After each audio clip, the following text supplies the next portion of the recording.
Bismillahirrahmanirrahim. Assalamualaikum warahmatullahi wabarakatuh. Warahmatullah. Perkenalkan, nama Al-Fakir Maulana dari Solo. Saya akan bertanya kepada Gus Baha. Niki Gus, sebagaimana tema hari ini memahami Al-Quran dengan meneladani Rasulullah. Kami sering mendengar pengajian Gus Baha, yang mana Gus Baha sering mengaturkan, sering berkata, semakin banyak ayat yang kita pahami, semakin kita dekat dengan Allah Subhanahu Wa Taala. Kurang lebih begitu kalau salah nyuwun ngapunten. Atau bahkan Syekhona Maimun, Mbah Maimun menika juga dawuh, seberapa banyak kamu paham Al-Quran, maka sedekat itulah kamu dengan Allah Subhanahu Wa Taala. Pertanyaannya Gus, kami terutama kula mewakili anak muda yang awam, ini banyak yang tidak jebolan pondok pesantren, bahkan tidak tahu bahasa Arab, hanya bisa membaca terjemah. Lah ini sedangkan panjenengan sering dawuh kalau misalkan memahami Al-Quran itu harus malian bil Arabiyah, harus menguasai mufradat banyak bahasa Arab. Tapi kita ini juga pengen dekat dengan Allah. Pengen dekat dengan Allah. Nah, apakah kita boleh membaca terjemah, sedangkan terjemah ini tidak bisa mewakili makna ayat itu?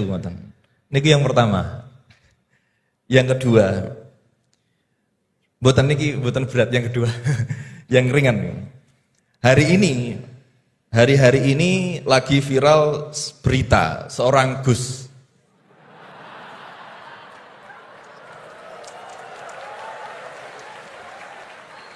Mohon izin. Yang mungkin berceramah dengan kalimat yang kurang baik, mungkin diniatkan guyon tapi malah melukai hati orang lain. Tapi Masya Allah Gus Baha guyon tapi tidak pernah melukai hati orang lain.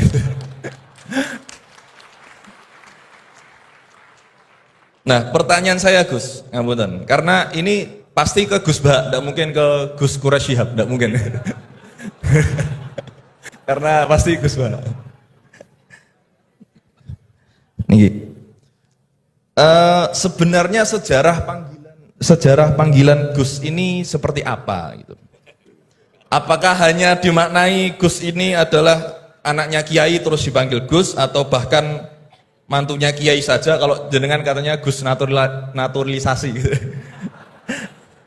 Atau Gus swasta atau apa itu, atau bahkan bukan siapa-siapa kemudian bisa dipanggil Gus, sehingga misalkan kita sekarang bisa ini berlomba-lomba menjadi Gus bareng-bareng, jadi pokoknya lomba-lomba. Nah, dan apakah ini hanya di Jawa saja? Karena di Madura juga kami sering mendengar ada panggilan Lora. Lah ini sejarahnya sebenarnya apa gitu loh. Apakah juga kalau sudah menjadi kiai tidak bisa menjadi Gus lagi?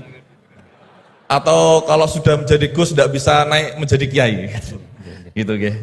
Itu pertanyaan yang kedua saya. Dan nyuwun sewu, di zaman Rasulullah itu apakah putranya Rasulullah juga dipanggil Gus? Kan juga tidak kan.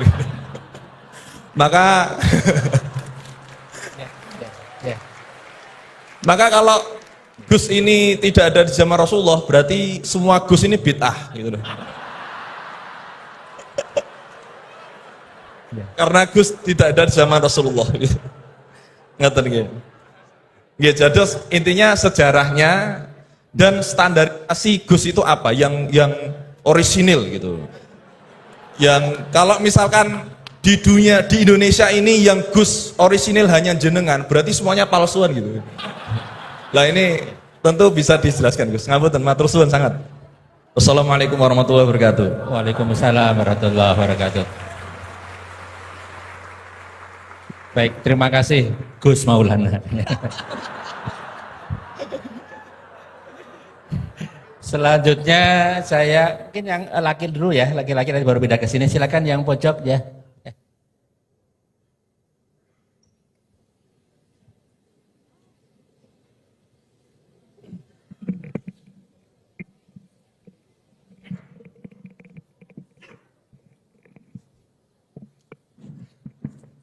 Assalamualaikum warahmatullahi wabarakatuh. Waalaikumsalam warahmatullahi. Terima kasih Pak Rektor atas kesempatannya. Yang saya hormati Gus Baha, Prof. Quraisy.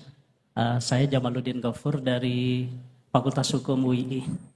Ingin bertanya ke Prof. Quraisy dan Gus Baha.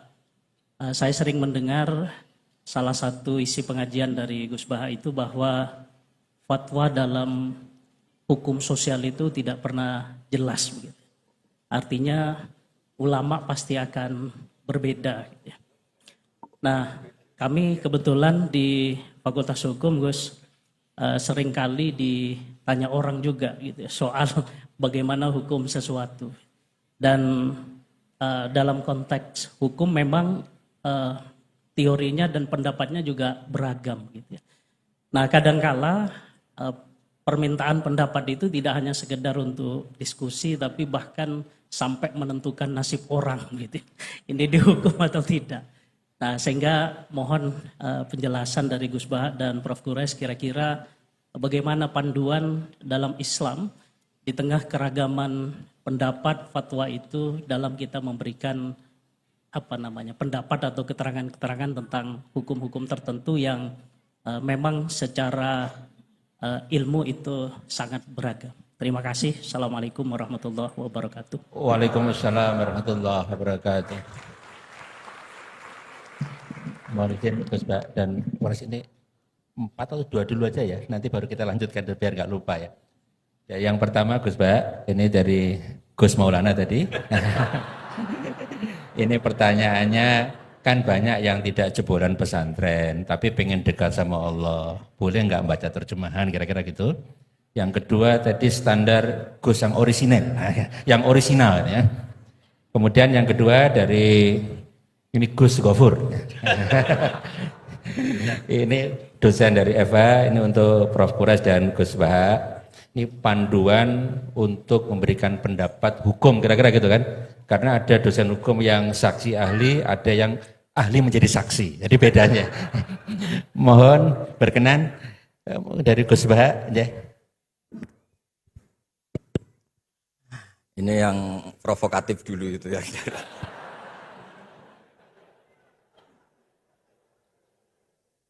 Semoga diampuni oleh Allah Ta'ala.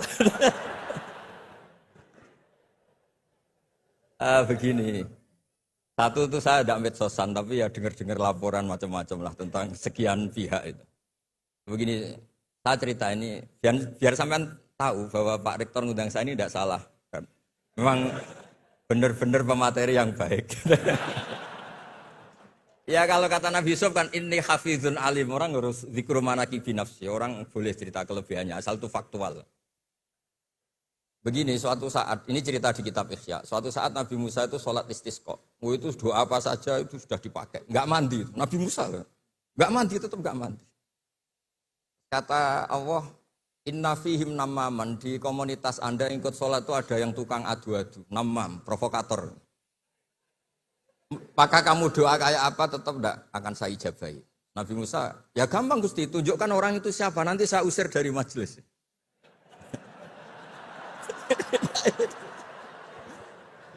Jawabnya Allah itu lucu. Saya ini orang yang mengharamkan namam, mengharamkan namimah. Kalau saya menunjuk orang itu berarti saya juga namam. Intinya itu Allah terus mengabaikan sekian peristiwa namam. Jadi kalau pertanyaan provokatif terus kayak gitu tuh mesti diabaikan oleh Allah Ta'ala. Karena nanti repot itu. Repot. Memang saya termasuk Gus yang asli itu jelas kalau itu.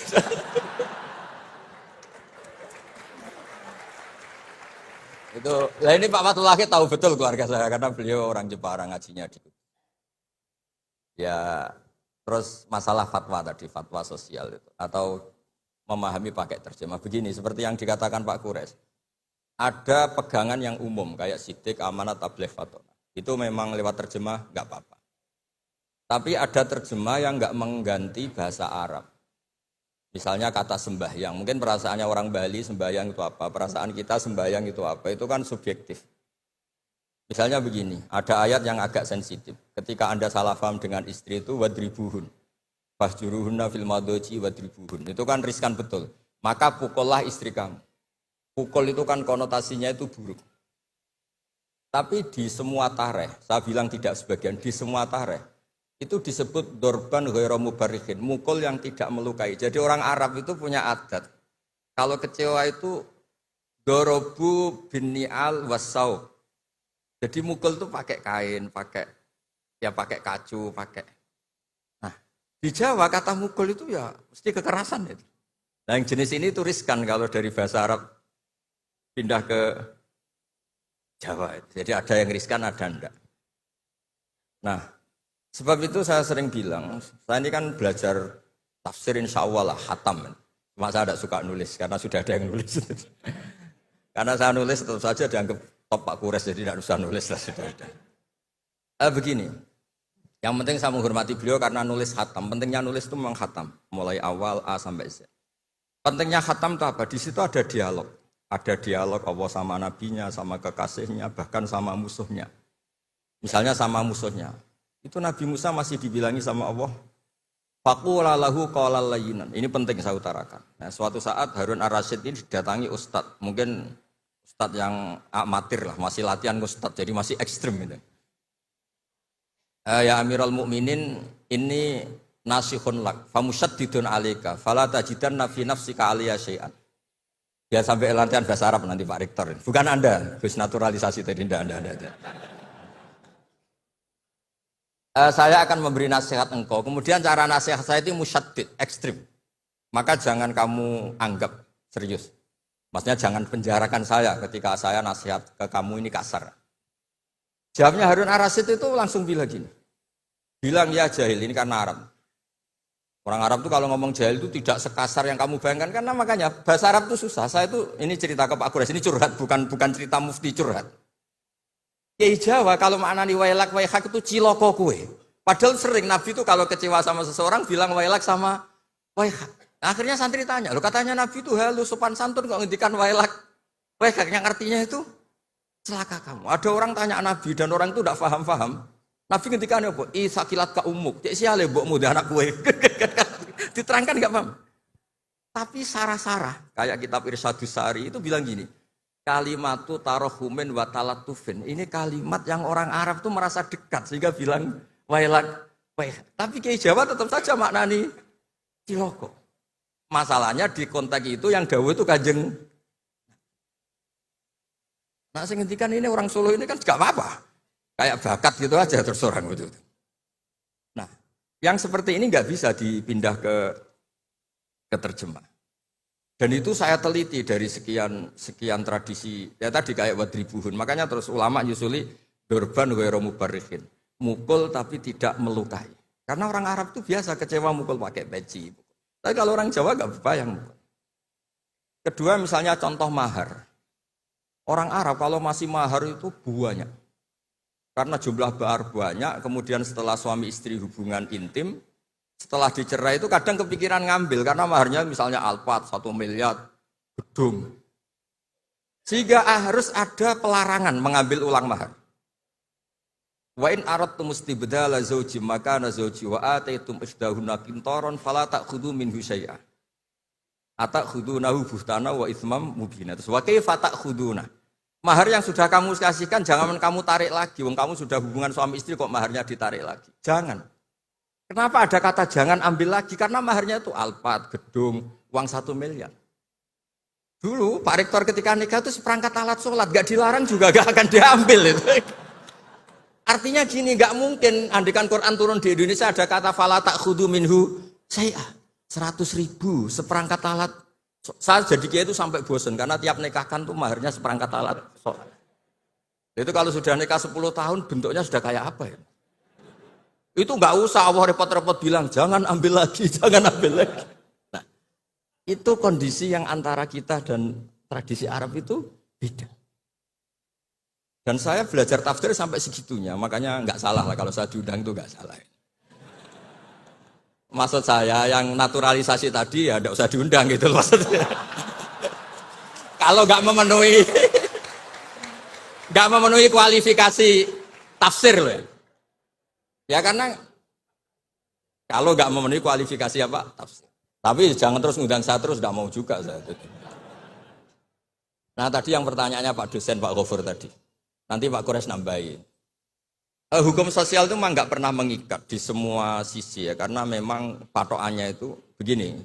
Saya ambilkan contoh di Quran ya, karena ini memang tema tafsir.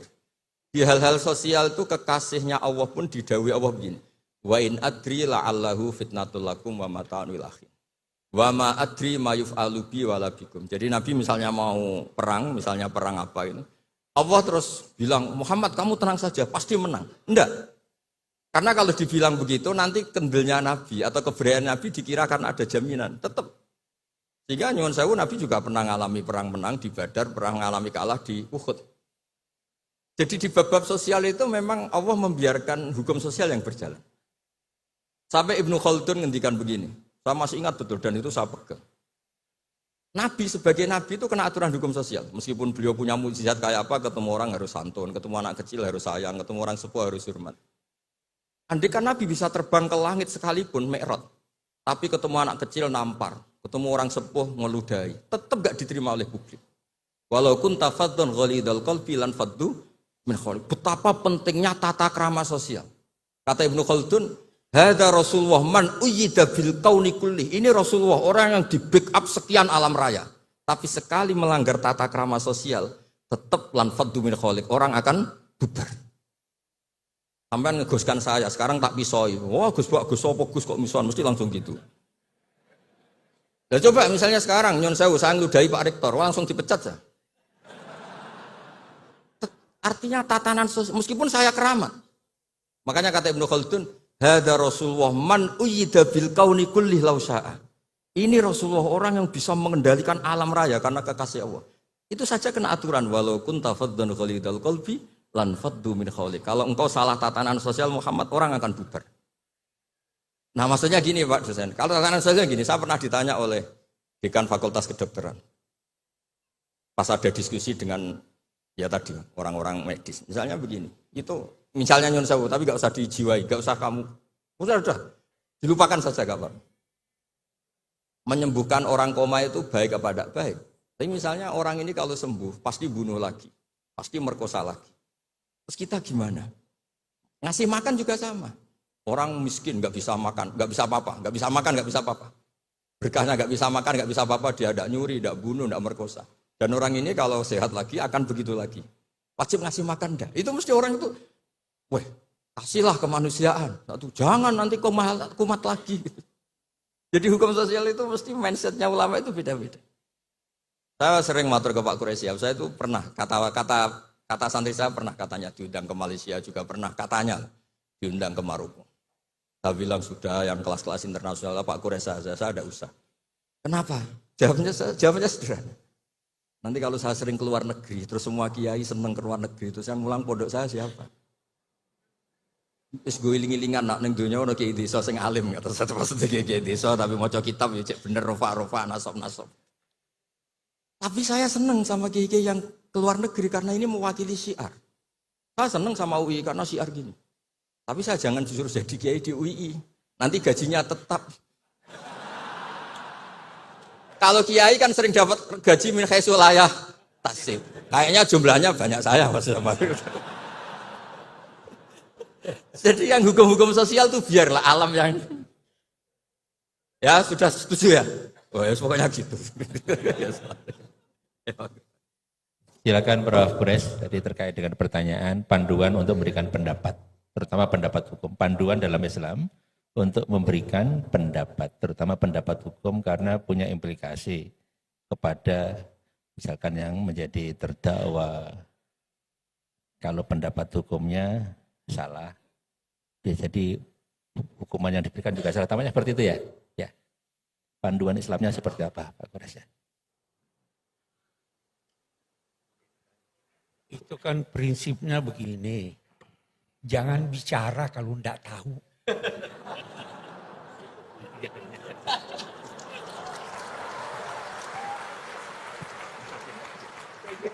Itu jawabannya paling singkat. Terjawab. Ya jawabannya itu ya. Baik, terima kasih Prof. Qures, singkat padat.